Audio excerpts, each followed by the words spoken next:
सांग मैंने आज ब्लॉग रे मो ननंद हाथ रंधा स्पेशल धनिया चिकेन खातु। चिकेन को दही हल्दी पाउडर सोरष तेल देके मैरिनेट करदेबा। तापर आलू को भाजीदेबा।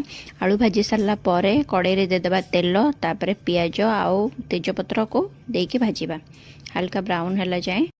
तापर अदा रसुण पेस्ट दे सब मसला ऐड करदेबा। मसला रे अच्छी जीरा पाउडर धनिया पाउडर हल्दी पाउडर काश्मीर लाल मिर्च चिकेन मसला और लास्ट ऐड करदेबा लुण। मसला अल्प भाजी हो सारा पर से ऐड करदेबा टमाटर पेस्ट आउ मैरिनेटेड चिकेन। चिकेन को किसी समय कषि सारा पर से आम ऐड करदेबा धनिया पत्र आउ कंचा लंकार पेस्ट ताको मध्य भलसे कषिबा। भलसे कषि हो गला पर तापर देबा गरम पानी।